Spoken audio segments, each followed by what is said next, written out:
नमस्कार दोस्तों, मैं दीपक सिंह आपका स्वागत करता हूं आपके अपने चैनल मार्केट प्लस हब में। इस चैनल पर हम global commodities, energy transition, strategic metals और मार्केट पावर शिफ्ट्स को आसान भाषा में गहराई से समझाते हैं। हमारा उद्देश्य है कि आप दुनिया की सबसे महत्वपूर्ण धातुओं और उनकी वैश्विक अर्थव्यवस्था पर पड़ने वाले प्रभाव को समझें ताकि आप इन्फॉर्म्ड डिसीजन ले सकें। तांबा, भविष्य की शक्ति धातु। S&P ग्लोबल की रिपोर्ट साफ चेतावनी देती है कि तांबा आने वाले समय में सिर्फ एक औद्योगिक धातु नहीं रहेगा, बल्कि वैश्विक शक्ति, तकनीक और ऊर्जा संक्रमण का सबसे बड़ा हथियार बनेगा। जिस देश के पास तांबा होगा, भविष्य की अर्थव्यवस्था उसी के नियंत्रण में होगी।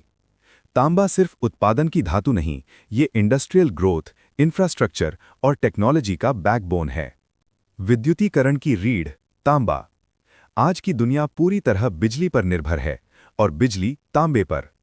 विद्युत उत्पादन, विद्युत वितरण, भंडारण, खपत, हर चरण पर तांबा अनिवार्य है। इसीलिए इसे विद्युतीकरण की रीढ़ यानी बैकबोन ऑफ इलेक्ट्रिफिकेशन कहा जाता है। तांबे के बिना ईवी, रिन्यूएबल एनर्जी और इंफ्रास्ट्रक्चर का विकास असंभव है। मांग का विस्फोट, क्यों बढ़ रही है अनियंत्रित? तांबे की मांग तेजी से बढ़ रही है, लेकिन ये सिर्फ एक क्षेत्र में नहीं बल्कि मल्टी डायरेक्शनल तरीके से बढ़ रही है। 1. इलेक्ट्रिक वाहन और चार्जिंग इंफ्रास्ट्रक्चर। ईवी सिर्फ गाड़ी नहीं बल्कि एक पूरा इकोसिस्टम है। Electric vehicles, charging stations, fast chargers, grid upgrades. एक ईवी चार्जिंग स्टेशन सैकड़ों किलो कॉपर खपत करता है। जितना अधिक ईवी अडॉप्शन होगा, कॉपर की खपत उतनी ही तेज बढ़ेगी। 2. हरित ऊर्जा लक्ष्य, नेट जीरो। देश नेट जीरो लक्ष्य घोषित कर रहे हैं, लेकिन बिना कॉपर के ये लक्ष्य केवल कागज पर रहेंगे। सोलर और विंड ऊर्जा को ग्रिड से जोड़ने के लिए लंबी दूरी की ट्रांसमिशन में भारी कॉपर लगता है। कॉपर की कमी से रिन्यूएबल एनर्जी प्रोजेक्ट्स धीमे और महंगे हो सकते हैं। 3. कृत्रिम बुद्धिमत्ता, एआई, रोबोटिक्स और ऑटोमेशन। एआई सिर्फ सॉफ्टवेयर नहीं है, AI equals hardware plus power. AI server, GPU cluster, cooling system, backup power. AI जितना तेज बढ़ेगा, कॉपर की खपत उतनी ही बढ़ेगी। 4. रक्षा और युद्ध तैयारी। आधुनिक युद्ध अब पूरी तरह तकनीक आधारित हो चुके हैं। ड्रोन, मिसाइल, रडार, सुरक्षित संचार, इन सभी में हाई ग्रेड कॉपर जरूरी है। जियोपॉलिटिकल टेंशन इक्वल्स कॉपर की मांग बढ़ती है।